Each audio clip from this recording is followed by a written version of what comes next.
Hello and happy Wednesday. I'm Danny Gregory, and this is the live drawing party. Today is April 29th, and it's yet another hellishly nice day here in Phoenix, Arizona. I see that the weather varies depending on where you are, but thanks for joining me. Today, I'm going to recruit you to be an evangelist for drawing. So the theme of today's party is basically how to get anyone to draw anyone. So what we're going to do is we're going to talk about some ways to get people who are leery of drawing at all to maybe make a drawing that's kind of cool and that's fun to make, and we can have fun doing it together and teaching them. Or maybe this is for you. Maybe this is just a way of you warming up or a way of you feeling more comfortable with drawing. We'll see. So maybe the anyone is you. So we're going to get to that in a minute. I want to tell you about a few other things that are going on. Well, first of all, as is my want, um, actually, I'm going to switch here for a second. Um, as is my want, we are going to uh, ask you if you want to share any drawings that you make today. Please use this hashtag SBS Drawing Party when you put it on social media so we'll know where it is. That's important. Write it down. Another thing I want to tell you about is something I haven't mentioned before, but I think is potentially really important. Um, we at Sketchbook School want to support all of the people who are considered essential workers. So that definition is people who are participating in certainly things like healthcare, but there's lots of other variations of that term. And if you know anybody or if you yourself are an essential worker, we'd like you to take a free course at Sketchbook School.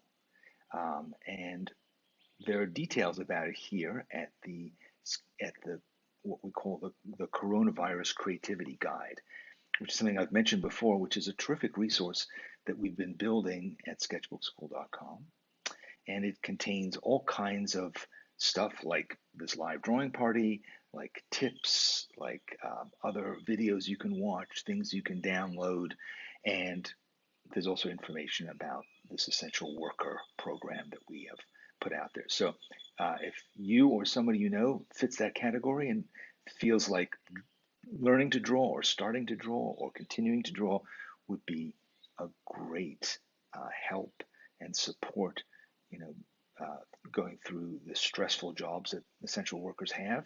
We want to support them too by giving them a free course. We've given, I think, over 500 so far this week.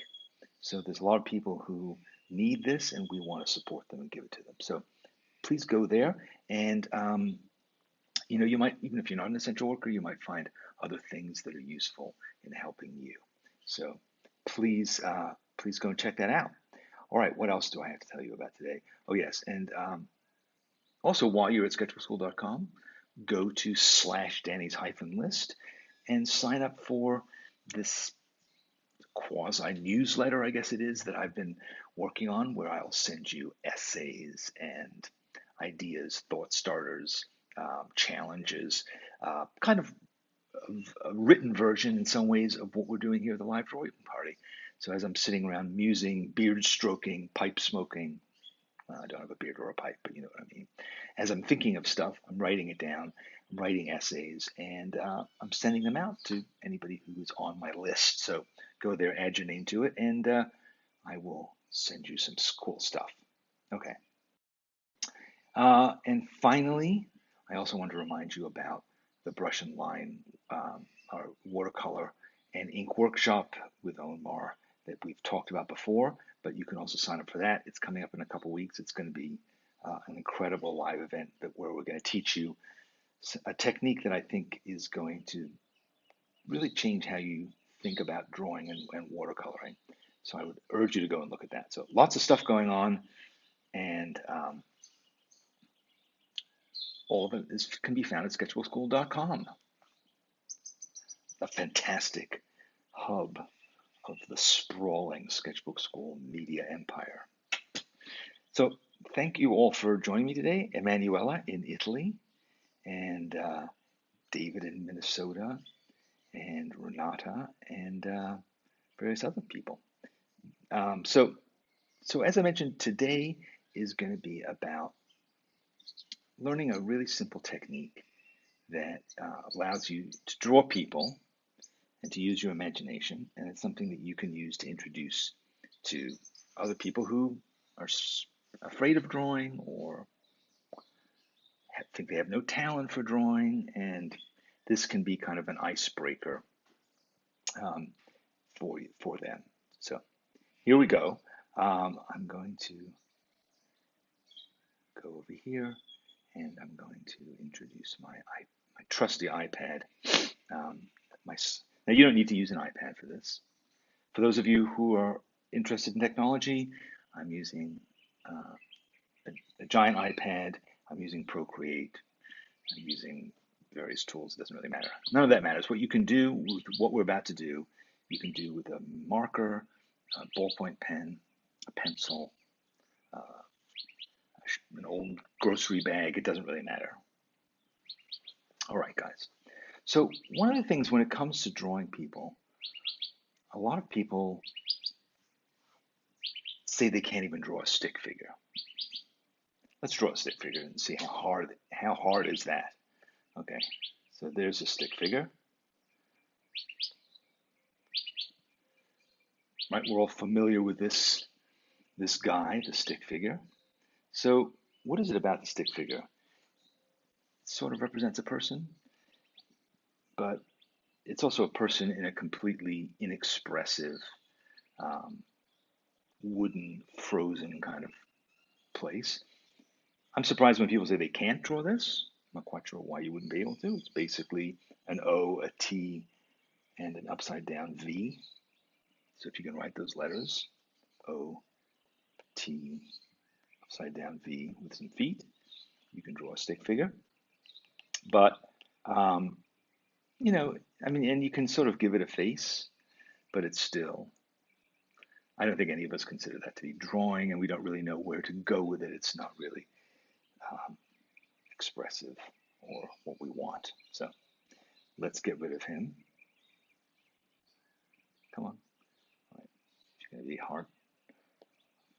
So I want to talk about a technique that I learned about from an artist named Ivan Brunetti. So Ivan Brunetti is he's a cartoonist, a graphic novelist, if you will. Really more of a cartoonist. In fact, he wrote a really essential book called Cartooning. Some of you may have heard about him from Linda Barry, who is another really fantastic writer, and she's primarily a cartoonist, but she's also a writer and a teacher about creative matters. But Ivan Brunetti is a theorist to some extent about cartooning. And a lot of what he talks about and thinks about is what are the essentials that you need to communicate graphically? What are the really the rudimentary elements that make up a comic, right? And by understanding that, you can understand, the building blocks that help you to figure out how to tell stories, how to evoke emotion, how to suggest all the things that we want in a story, time passing, events happening, locations, all those kinds of things. So again, this is far beyond the scope of what I was planning to talk about today, but Ivan Brunetti is certainly somebody worth looking into. You can find stuff about him on the internet. So, but he came up with this way of explaining a way of drawing people that I want to talk about today. So, what are the elements that we need to convey a person? So, let's say we need a head.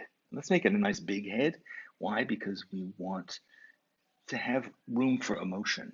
We want to have room to put in an expression, to put in some characteristics that make it a particular person, or a known kind of entity. And then We also want to have a body, but the body's probably less important. So we can make it a bit smaller. We can just make it kind of that sort of a shape, right? And then we want to have arms and legs. Now, arms and legs in the stick figure, as we saw before, are, there are these weird outstretched things like that. And that's, how often are you in that position outside of like a yoga class or you're going to hug somebody or you're being crucified? It's not useful. So instead, we want to have limbs that are a bit more expressive. So he suggests like, what if you just make kind of like floppy noodles? And the idea of noodles are things that we can, they're they're flexible, they're expressive, they're kind of fun, they're sort of dancy. And then, let's put down a couple of legs, and then we want to have some feet. So let's talk about feet and hands, because that's, again, a thing that people who don't know how to draw are often very worried about. So let's just say, look, you can just draw a foot like that. It doesn't have to be um, a specific Nike shoe style. It can just be a little kind of oval like that. And hands, you can just draw a palm and then you can just draw some fingers off it if you want to. Why not? Just make it simple. So already this person has more personality, I think, than the stick figure. Okay, so what else do we want to do? We want to put in some eyes. We want to put in a nose and a mouth, excuse me. Now, those elements so far that we've shown, those are really simple, right? Um, those are not a challenge. Anybody who can doodle can draw those things. But right now, this guy looks a little bit like a 5-year-old drew him, which is fine.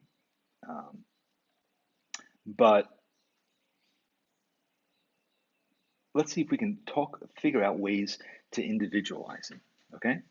So let's say I wanted to make a self-portrait using this technique.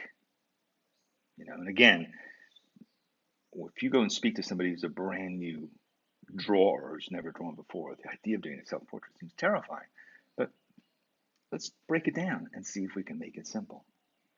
So what can we say about me if this is a portrait of me?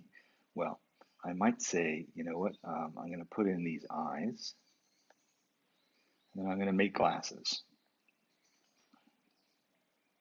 Again, fairly simple. I'm going to give me some ears, because I do have 2 of them. And what else? You might say, well, I kind of have lines coming down here on the side of my face.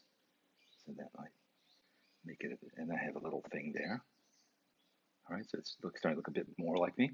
I kind of have eyebrows. What else? I have sort of unkempt hair. Normally I'm immaculately groomed, but unfortunately my styling choices have been limited by this, what is it, a global pandemic? Yeah, kind of gotten in the way of my grooming. What else? I can say, well, you know what, I'm wearing a black t-shirt. So let me give myself that, give myself a black t-shirt, and let me give it some arms. Let me make the t-shirt have some arms.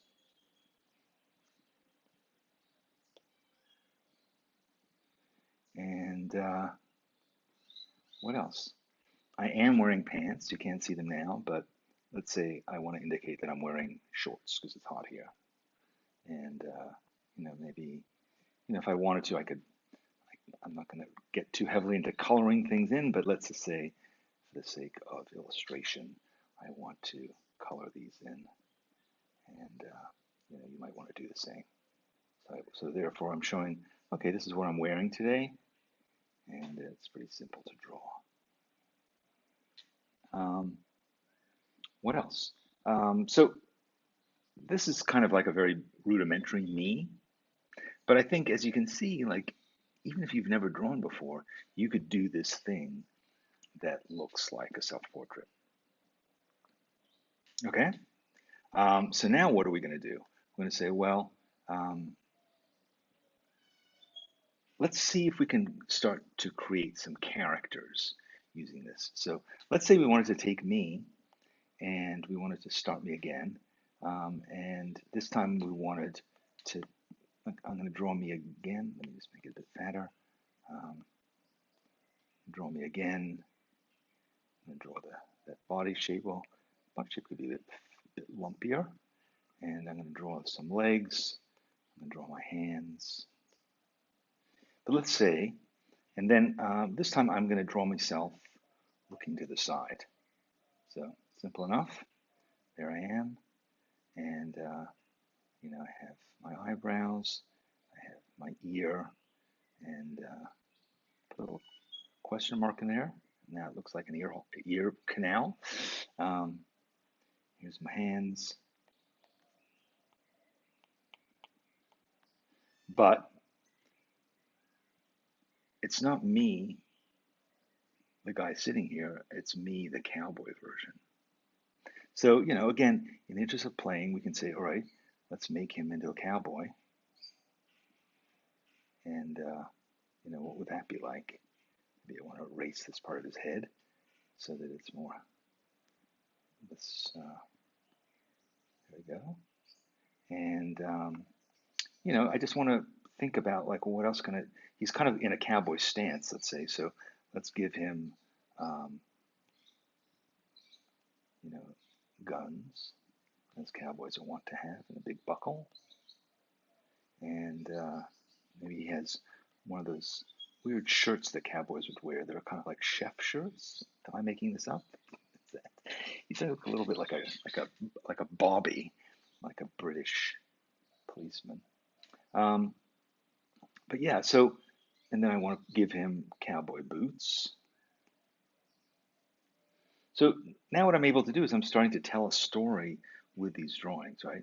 I'm starting to uh, kind of pull it all together and give him some kind of unique qualities that make him a cowboy. And maybe he also needs one of these.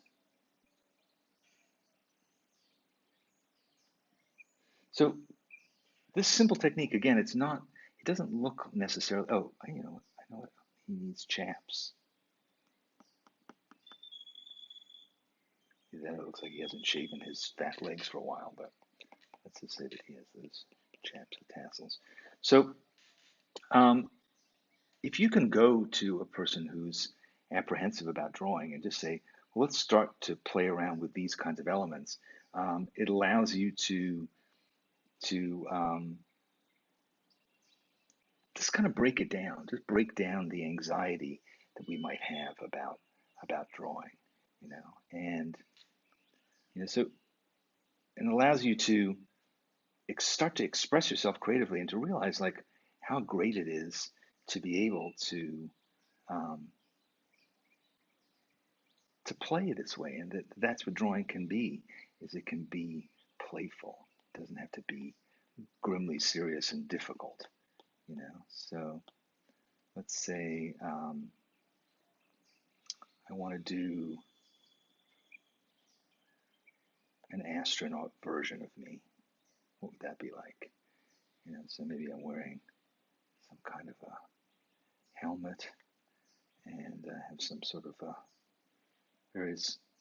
Maybe I have big gloves on, like I guess astronauts do. Don't they have big gloves? And maybe I have sort of little circles and knobs and twiddly bits, and then I have some sort of hose that gives me air, and maybe I have like a little antenna on the top to communicate back to Earth, and I'm wearing like big, fat, clumpy boots,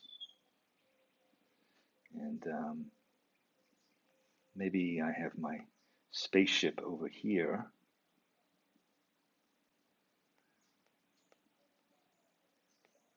and I'm tethered to it. So these are the kinds of games that we used to play when we drew as kids, and it's something that I think we've lost touch with, in our attempt to make art with a giant capital A, and that making art has become such an intimidating business that we feel incapable of expressing ourselves at all. And so getting back to playing this way makes it so much less threatening. And it's also a place that begins, it begins to remind you of how nice it was to play and draw like this, and how you miss it. You miss that feeling. And this can eventually lead you, of course, to drawing from observation, which would be great, but it doesn't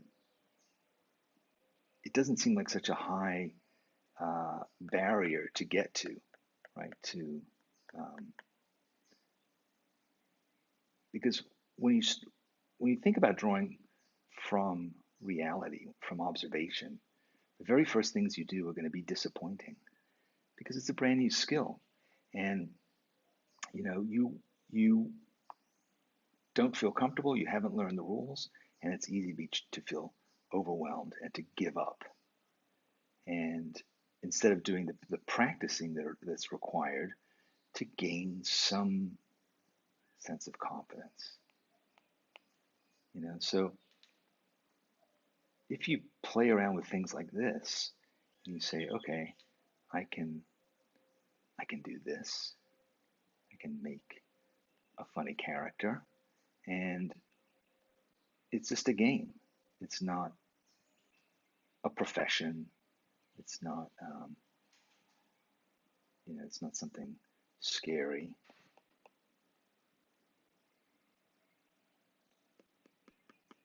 So I've taken that first step that's reminded me of what the goal of this whole thing is going to be. And that goal is freedom and fun, and not a sense of failure and humiliation, but it's actually a reminder of where I came from and what I used to do, you know. And so it also, I think, starts to give you comfort in drawing lines. It reminds you that ultimately drawing lines and handwriting, remember handwriting? It's a thing that people used to do with pens on paper before phones took over.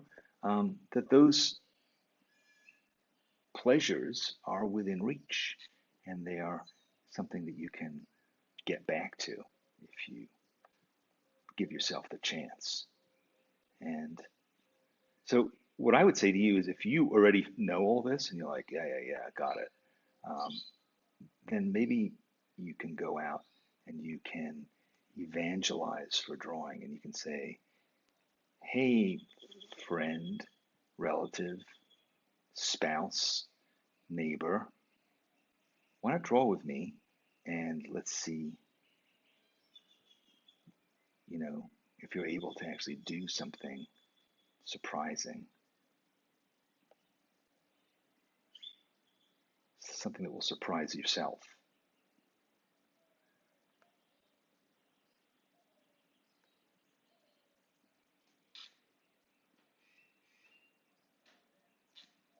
Um,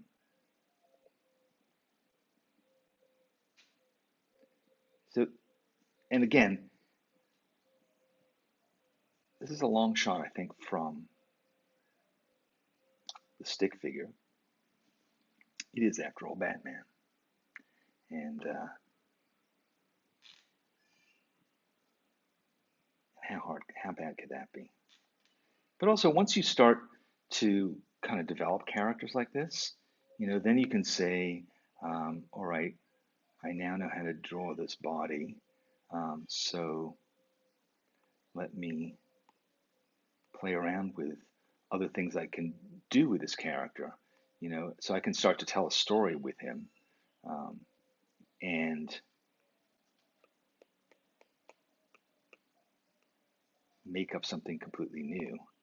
Doesn't just have to be Batman standing there looking quizzical. It could be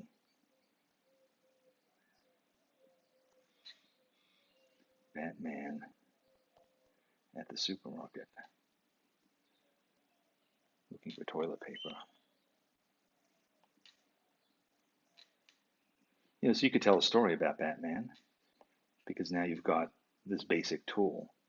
And, but you may want to tell a story, you may not want to do a comic. You might want to tell a story about your grandparents, so maybe you can use this technique to say, all right, let me tell you a story about my grandparents. And, you know, like my grandfather, he he was bald and he had a small beard and he he was a doctor.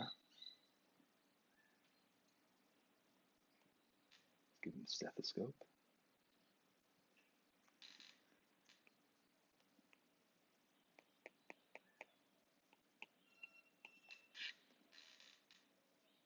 So these tools are about play, right? They're not about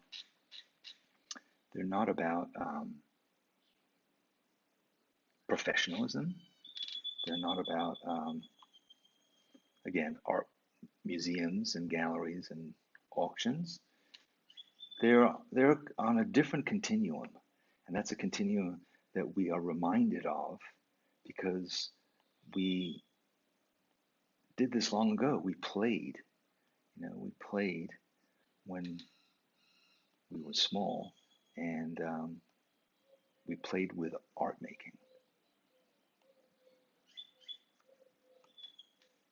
So can we get back to that?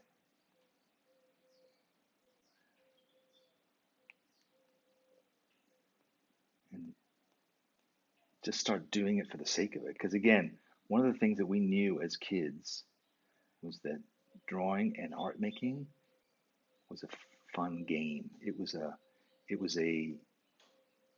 process, not a result that mattered. It didn't matter whether what we made was unique or valuable or professional level. What we knew about art making back then was that it was fun and it was a way of thinking. It was a way of generating ideas.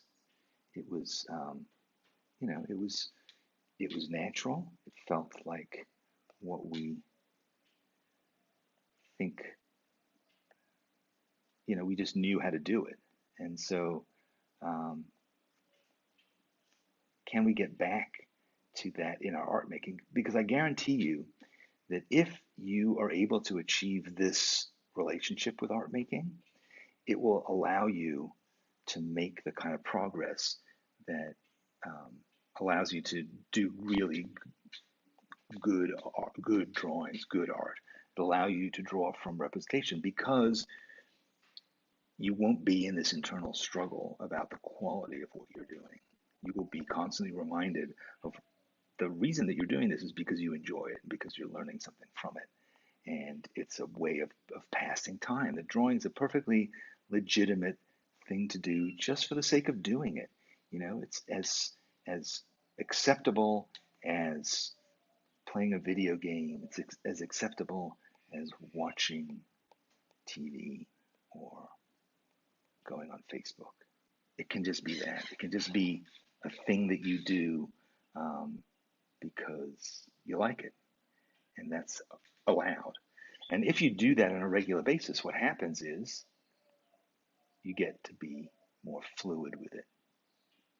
You get to feel more comfortable and you find it easier to express yourself and to use these tools in more and more complex ways, perhaps.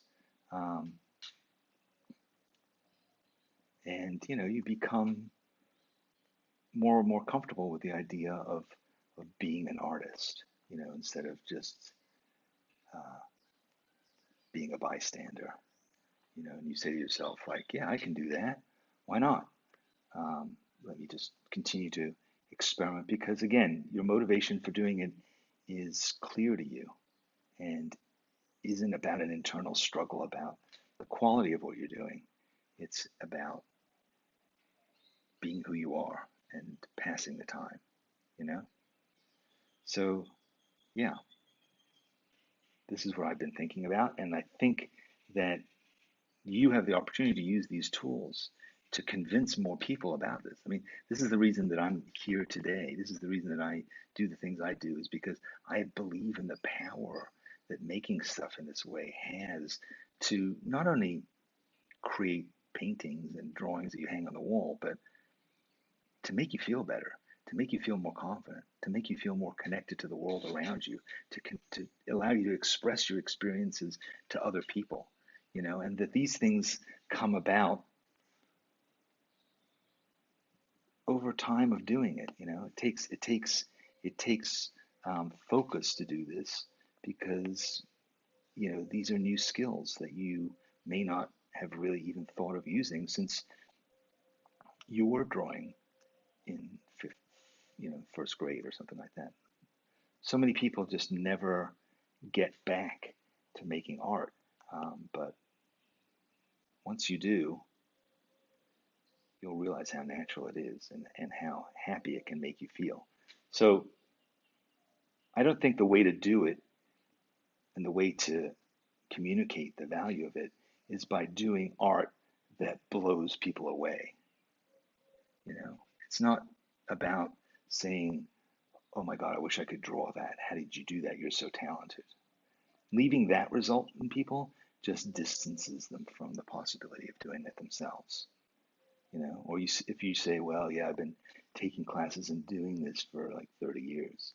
It's like, yeah, okay, well, good for you. That's completely unapproachable to me. I can't. I'm not. I'm not. I'm not motivated by that. You know, I want something that feels like I could do it. And how could I? And so, I think that's an opportunity that we have to get other people to share the love of doing this thing, and realizing how interesting it is, and how fun it can be, um, by making it accessible and starting with this really simple thing that says, just try this, do this along with me. Let's draw together and let's make a simple picture, and let's make a person. And now we have a person, and he is feeling like he's alive. He's not just a stick figure. He has a personality, you know, and that's super fun and gives you a super sense of accomplishment and potential. So and feeling comfortable. I think that's Lydia says it here. I prefer to feel comfortable and less intimidated. Yeah, well, of course we all do. What's the point of having a thing that you do, or trying to learn a new thing in order to feel awful about it? So start with these rudimentary things, and then start to challenge yourself, or start to challenge the other people who are doing it with you, and then say, okay, what's the next thing that we can do? Maybe now we can start to draw something simple that we're looking at. But I think that this tool is so useful because of how it makes you feel, and that's a really an essential part of getting somebody to do anything is they have to feel good about it, and they have to see why it's a value, and they have to see that it's within reach. So that's what I've been thinking about, and I hope that you will help me to um, evangelize as an artist, as a and to say, not I'm an artist, but you're an artist. Um, I learned to do this by starting in simple ways and working my way up. But that each step of the way, it's not like endlessly playing chopsticks, you know? It's not like endlessly doing wind sprints before you can play a sport. it should be rewarding and fun and inspiring and stimulating at every step of the way. So learning really basic, simple things, that's how you get there. So give yourself a break, and if you need one, and failing that, go out and be a missionary for art and for art making. Because I think the more people are comfortable with this idea of themselves as artists, the more they want to support the arts because they understand how important it is. And if you think about the situation that so many art institutions are in right now, they need people to understand the value of going to museums, of going to the theater, going to see live music. We need to understand that art is an essential service too. Art is an essential part of our culture and of who we are as human beings, and it always has been since the beginning of humankind, whether it's painting on a wall or singing a song together around the campfire or acting out a story of something that happened to us as a culture. Art is at the very center of who we are as creatures. And it's not for the wealthy, for the educated, for the sophisticated, for the avant-garde. That's not what it's for. It's for all of us. And every 5-year-old knows this. And we have to fight for this by showing people what it can mean in their lives. And playing little fun art games is a way of getting people to tap back into that and to get them over the fact that they have no talent, that they can't draw, that they've never done it, that they don't have the time, that they, et cetera, et cetera. We have a million reasons for not doing this, but we're cheating ourselves by not allowing this back into our lives. And now more than ever, I think this is really important. And you understand it. You've shown up today to spend time doing this, and you recognize the importance of drawing in your life. So share it, spread it. Come back and show people this video if you want to. Or as I said earlier, if you know somebody who has a job that's an essential service, you can go and send them to our website. I'm sorry, not that one, but yes, it is that one, sketchbookschool.com. At the top, you'll see the Coronavirus Creativity Guide, or you can go directly to this URL, and they can sign up for a free class with us. We've given out over 500 classes already this week to people who are in essential services. So all they need to do is fill out a little form that explains what they do and gives us the contact information so that we can set them up for it, and then they will be able to take one of our courses. They're, it's pretty good value, but they're adding an enormous and essential value to us as a society, so we want to support them. So, all right, well, that was what we were up to today: playing, evangelizing, and we'll see you again tomorrow, and we'll think of something new and different to do. If you have any ideas for what you'd like to do here at the live drawing party, I am always eager to hear about it. If you've made some cool things today that you want to share, please do, and please use this hashtag SBS Drawing Party to share it on social media so I can see it.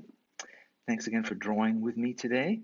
Maybe we'll do something super challenging tomorrow, or maybe not. Maybe we'll just chill out and keep having fun. See you then. Again, noon Eastern Standard Time tomorrow here on YouTube and on Facebook. Bye-bye.